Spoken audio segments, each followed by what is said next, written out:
Alright, hello and welcome to the Long Dark. Um, I have decided I'm going to start a new game for you guys. We're going to run it on, mm, let's, let's run it on custom. So custom you can change every little detail of the game and make it as hard or as easy as you would like. I typically start with easier stuff just because I don't really, if I wanted to fight wolves, I'd play Skyrim. So I like to play with easier settings. I like to explore. So that's what I like to do. I don't know what that means, actually. Let's see here. We're gonna leave those alone. The rest of the stuff we'll leave alone. I do not want rest as a resource. Yes, make sure I click those on. I think last time I accidentally turned off rifle revolver availability. So that was fun. I don't really care about that. And we are going to have passive wildlife turned on because, like I said, I do not really care to fight with wildlife. For those of you... Whoop, that is not the thing. For those of you who want to play the exact type of game I am playing, here is the code. Feel free to pause if you would like to jot that down. So here we go. Let's start in... Let's see here. Oh, this is always the hardest part. But I don't want to hit random because it might drop me in Blackrock, or it might drop me in Ash Canyon or Husker Valley, and those are not friendly if you're just starting out. So, let's start... Pleasant Valley's okay. We'll do Pleasant Valley. Start there.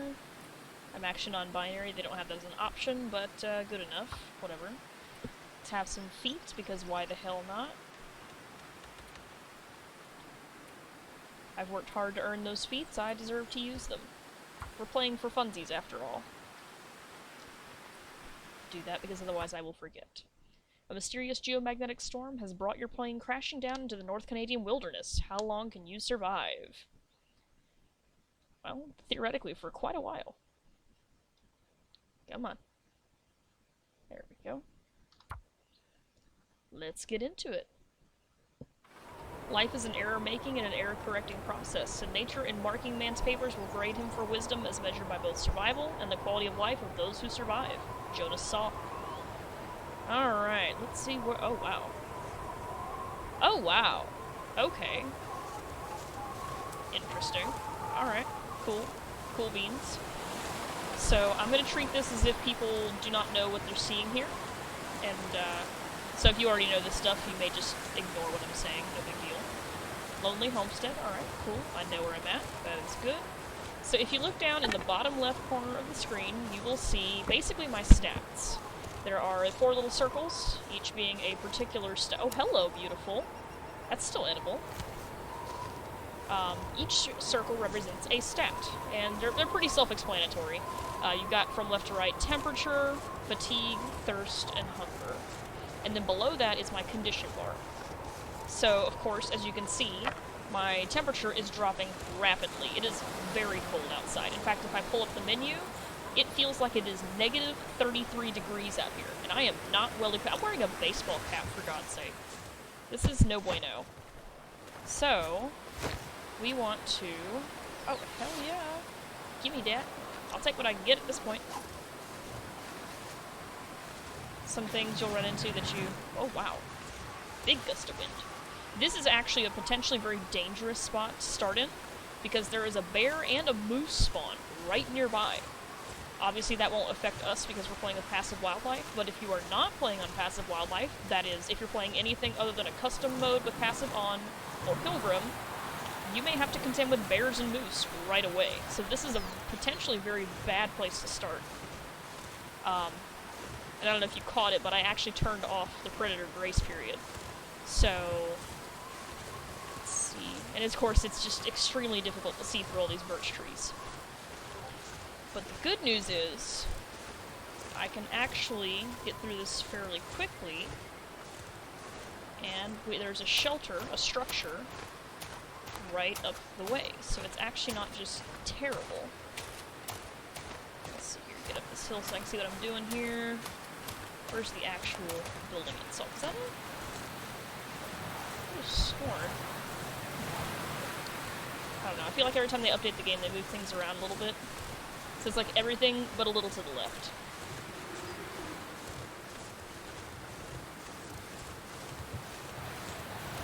But, yeah. Okay, so we have... I don't usually jack with looting the tractors because there's very rarely anything of import in them. There's a few exceptions, but generally oh, hello, beautiful. Tinder plug, hell yeah. Let's get this rolling here. Oh, there's the buildings. And if you look very closely, you can see power lines running through the trees up there right ahead of us. And that is always a very welcome sight halfway across Pleasant Valley, because you know where you're going. If you can get to the power lines, you will get to the road, and from that road you can access the major structures for the most part, up the road this way and that way. You can also access, if you go that way, down the road, you can actually go all the way to the end and get into Blackrock by going through like 30 transition zones. It's not 30, it's only like 3 of them. But I think that's the most transition zones of any region so far. Even Desolation Point only has 2. You've got the Old Island Connector, and then you've got the mine to go through. But Blackrock has, I believe, I've only played through it once. I believe it's Keeper's Pass south, and then a cave, and then Keeper's Pass north, and then you get into Blackrock. So, quite a long transition. It took me a day or so just to hike through there. I was like, damn. Okay, let's do our outside looting first, just to get it out of the way.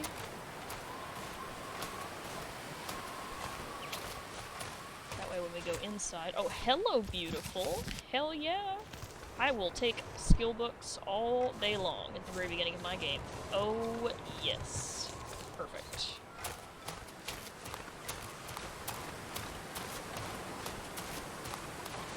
And here is the barn.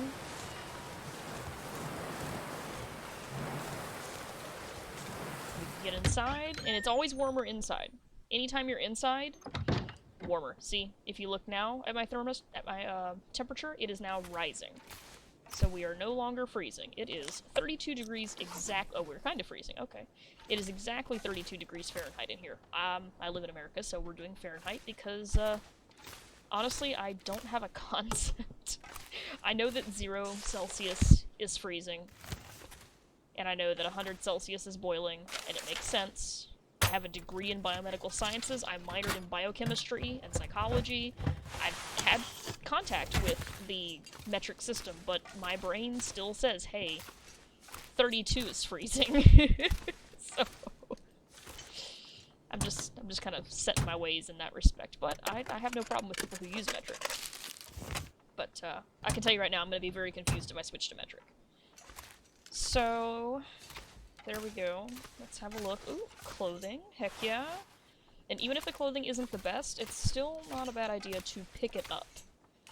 Because if you pick it up, you can harvest it for more cloth and use it to repair other clothing that may be better for you. So, let's see here. Tinder right there. Perfect. Or you can use it as is. You can use newspaper as it exists, or you can actually open the crafting menu and turn it into tinder. Either one. Spray paint is good for marking stuff. I will take one. I don't usually use it, just like I don't usually use charcoal, but I will pick them up just for the sake of explaining how they work. Oh, hell yeah. Let's search all this, and then we'll look at our clothes and see what we've got. Take stock of the situation here. First rule of survival, what is it, the rule of threes? Is it 3 hours in bad weather, 3 days without water, 3 weeks without food, I think? Or was it 3 weeks without sleep? I can't remember. It's basically excuse me, there we go. Rule of threes. So, shelter is always your first priority in survival situations. So, let's... of the situation here. And, alright, cool. So let's see what we got in the way of clothes. We have picked up some stuff that we can wear. Oh, these are terrible. These things are like the worst. They're only useful for harvesting leather from, honestly. Even these ragged work gloves at 34% condition are better than these driving gloves. Even at 100% condition, these things are awful. Let's see here. That one's a little bit better, it looks like. I think it's more of a condition thing. So it's more like if we repair it, it'll get better. So, in your menu, if you hit F on your keyboard, it'll bring up the main menu here, which kind of shows you your overall stats, your calorie reserve, air temp, wind chill, and feels like temp. Your feels like temp is the important part. That is the thing that has to be 32 plus. Otherwise, you are considered freezing. Then, of course, your condition bar, and if you have afflictions or buffs, it'll show up over here. You can click on them to get an explanation. Actually, I don't even know if y'all can see my cursor. I hope you can, and if not, I'll try to be a little more descriptive. Then, of course, the clothing menu. The little caret up here just means that there is another item you could potentially put in that slot. It doesn't mean it's better, it just means you have other things that you could try. Next is our inventory, which you can actually sort alphabetically, by condition, or by weight. You can actually flip it back and forth. So, this is what I'm used to, so this is how I look at it. Accelerant is good for helping to start fires. They are very hard to find, but they are useful. Matches, of course, for starting fires. You have to have matches, or fire striker, or a magnifying glass. You have to have a spark. You also have to have tinder, and you can use these as is, or you can turn them into tinder plugs. Got to have them. And then the other thing you absolutely have to have is fuel. And you'll see this if you try to start a fire. It'll tell you you have to have a spark, you have to have tinder, you have to have fuel. If you do not have those three things, you will not be able to start a fire. Accelerant is an optional reagent, basically. Then here's our medical gear. It looks like we're doing okay. We've got antibiotics, which are good for if you have like an internal infection, like if you get food poisoning. We have antiseptic. I don't usually carry more than one because you get more than one use out of the bottle. And this is good for like wolf bites or scratches or scrapes. This is external disinfection use. Bandages, also good for wounds, but they're also great if you get a sprain. And then, of course, water purification tablets. You can't just drink the snow. You just can't. This is all the clothing we have at our disposal. It looks like we have a lot that's in really bad shape. So we'll have to have a look at that here in a bit. As far as food and water, we have some water, but not very much. This is actually the smallest, 0.13 gallons is the smallest amount you can boil. So we do not have very much at all. We do have this, and sodas do not spoil. They have a condition, but they don't spoil. You can drink a 1% soda and be fine. They will not give you food poisoning. Anything with a condition in yellow stands a chance of giving you food poisoning. This one, wow, it just dropped 64 instead of 65. I'm gonna eat that pretty much immediately, because this meat will go bad faster than preserved and processed foods. So I want to eat that immediately so I get that in my body, so it doesn't have a chance to decay any further. We have a bedroll. This is good. You have to have that to sleep somewhere. If you can't find a bed, you gotta have a bedroll. Charcoal, it has a couple of different uses, but a lot of people use it for sketching maps. Flares are light sources. You can also use them to scare off the wolves. We're playing on passive, so that won't be really necessary, but it is something they can do. I have a pair of hatchets, which is pretty nice. I've got a skill book, which you have to read it in its entirety to get the skill bonus. So you don't like get less of a bonus if you just read 1 hour instead of 5. You have to read the whole thing. I actually have some quality tools, which is super dope. I try to keep those rather than the basic ones. Recycled can, good for boiling water. Sewing kit, pretty self-explanatory. We've got the spray paint, I've got a light source, I've got a whetstone for sharpening these guys. Then I've got the bandages end up here too, but I've got cloth, I've got some feathers. These two items are actually specifically used to craft ammo. So they're good to have, but early in game you may just leave them behind or accumulate them somewhere and set them aside, because you can only craft ammo in a couple of places. And then... oh, excuse me. This is a fuel source for fire, but it can also be used in certain types of crafting. Scrap metal, you can actually use that for a couple of different things as well. So there's that. This is the actual crafting menu itself, and you can sort by just everything. You can sort by what you can prepare by hand, what you can prepare using a, was that a workbench? Yep. The forge, the ammo bench, or you can sort by, fire stuff versus medical stuff, clothing, tools, however you want to work it. The next menu is kind of your log, so you can actually take daily notes in your log, if you're a forgetful ass bitch like I am. This is your skill stuff, and most of these will start at 1. You don't really get any good bonuses at the very beginning. There is a feat that'll get you a fire starting skill of 3 from the get-go, but otherwise, you're pretty much stuck with this. These are things that you might pick up, so like we've actually already found a note in the barn, and we can read it. Feel free to pause that if you'd like to read. I'm not going to jack with those. You can make rock caches to set supplies aside, and you can only have like 5 of them, but they'll show up on your map, so that's useful. You can make general notes. These notes do not change day to day, whereas the daily notes will. And then, of course, this is just kind of my records. So my all-time best, it looks like I've survived 422 days on a pilgrim file. I'm actually still going. That file is still active. I'm still going. And in that particular file, you can actually look at how many shots I've taken and how many I've actually made. Apparently, I'm not very good with the bow. I'm okay with the rifle. I'm okay with the revolver. I've only had 1 wolf struggle. That's hilarious. And I remember it distinctly because it just happened the other day. Hold on, how did... Oh, that's 48 wolves killed. I was like, what the heck? I've killed 9 bears. I've only been attacked by a moose once, so that's fun.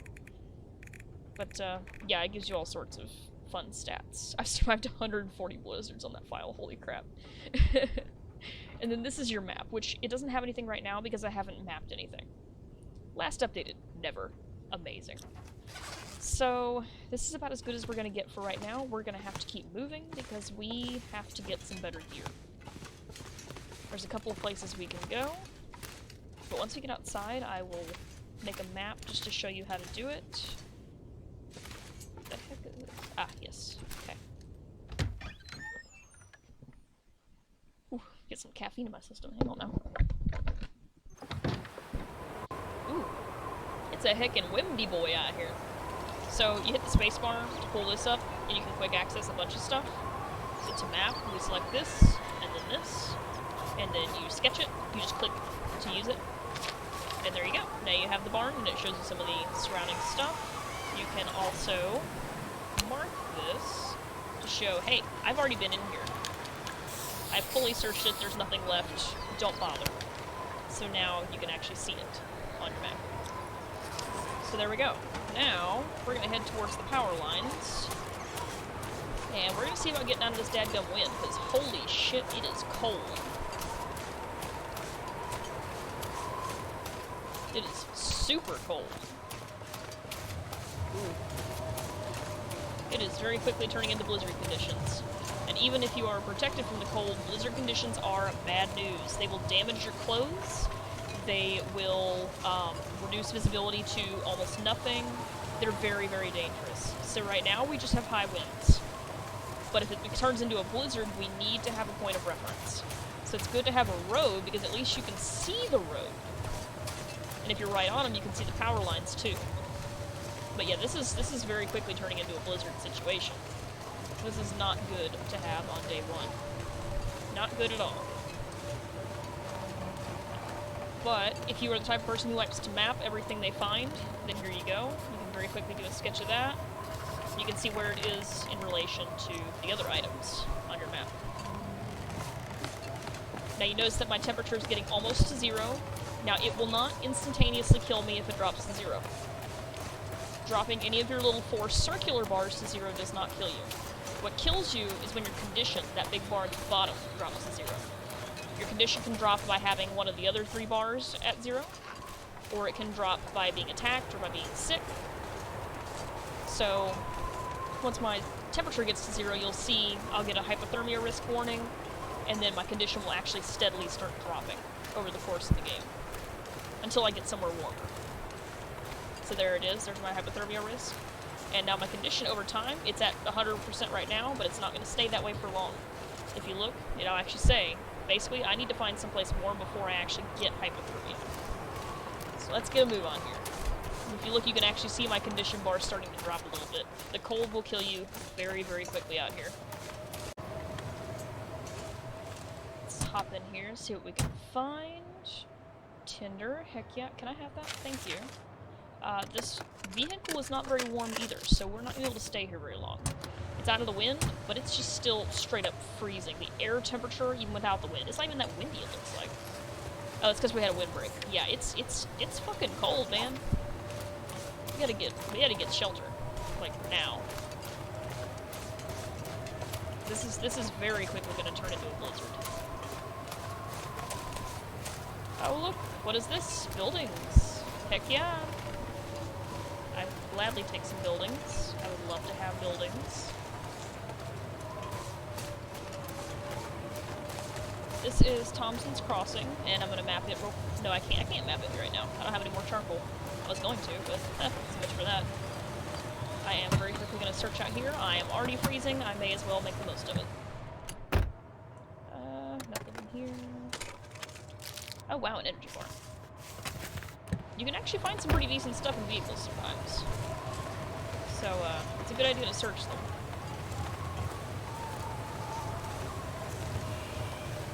Let's see what we got here. With cars that have a front and a back seat. Can I not pick that up? Okay, that's rude. Why can't I pick that up? How dare you? Whatever. You can actually... You should always get in and search the glove box.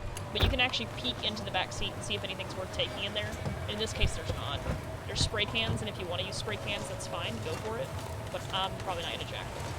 So, let's get in here and get ourselves out of this fucking wind. Oh yeah, there we go. Now my temperature's going up.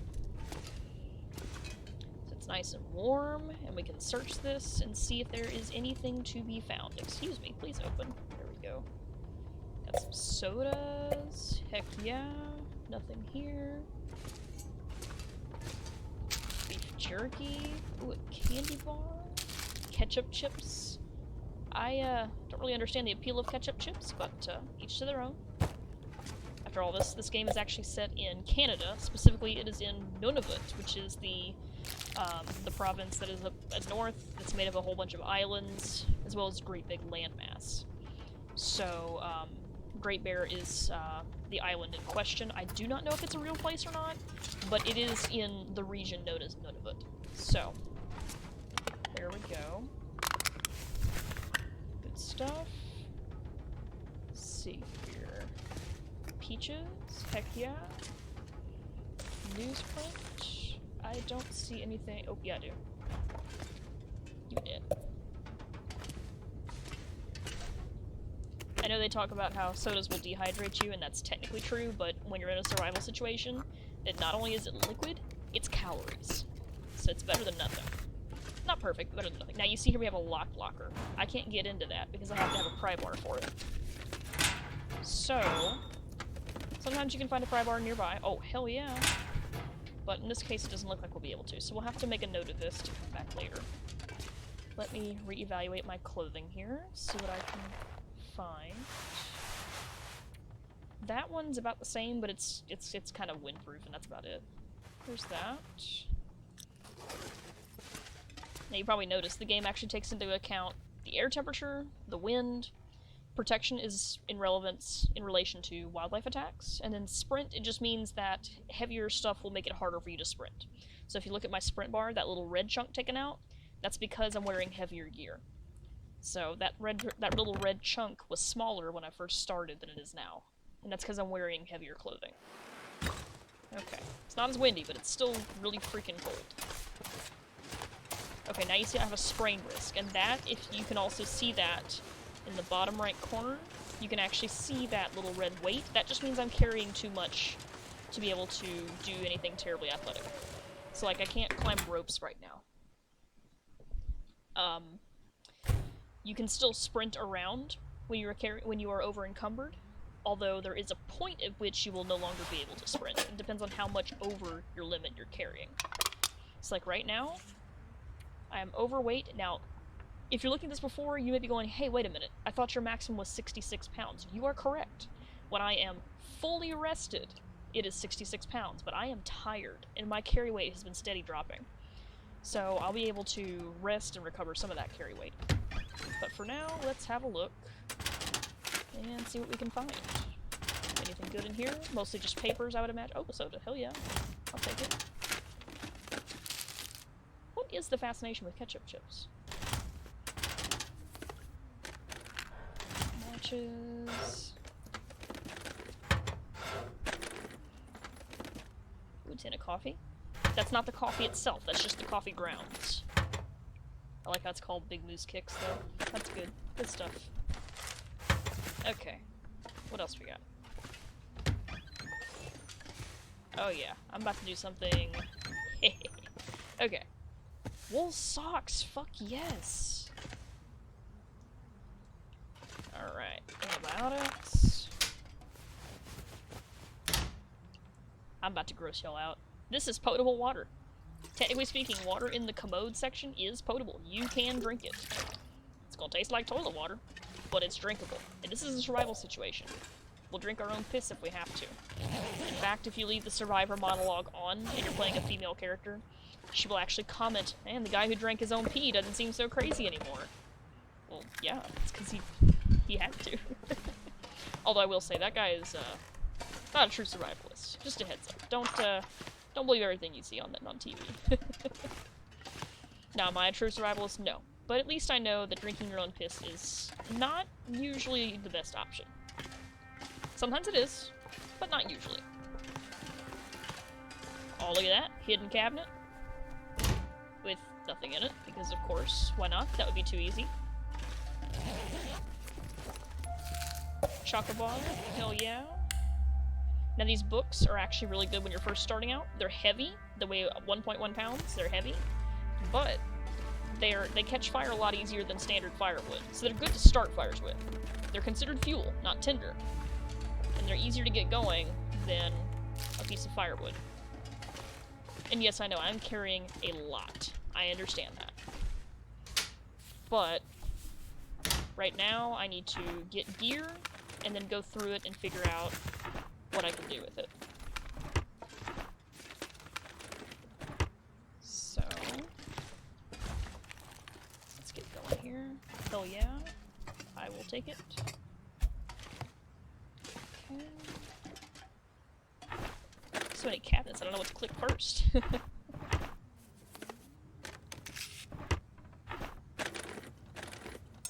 Hell yeah! Got me a kniff.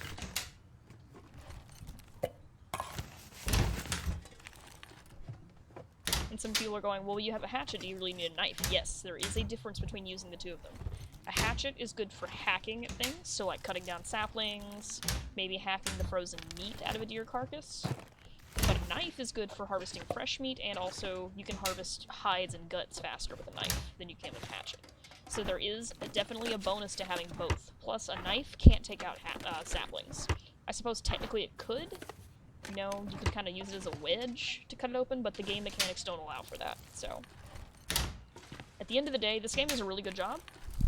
It's really well thought out, and there's a lot of realism to it, but at the end of the day, this is just a game. And in fact, there is a warning message at the very beginning that says, hey, don't use what you learn in the long dark to try and survive in real life. Oh, hell yeah, cooking pot. Heavier than a recycled can, so some people don't like to carry them, but they're good to have at least. I like to keep at least one. A can, you can only boil about 0.13 gallons of water, but a pot you can get like 0.53, I think. So we have beds in here, so I don't even need a bedroll necessarily. As you can see, I actually can still sprint. That is dope.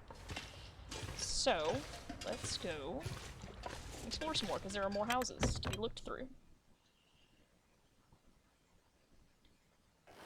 Real quick, let me tag this.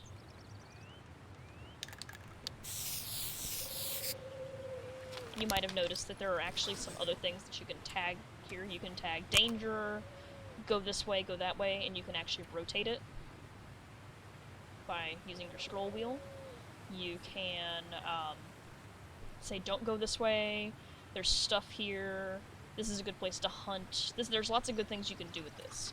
So if this is the kind of thing you like to do, go for it. Spray cans are very useful for that. Ooh. Oh, yep, that's creating some fog. fog going here. And once again, it is very cold. If you stay out here for too long, you are asking for trouble.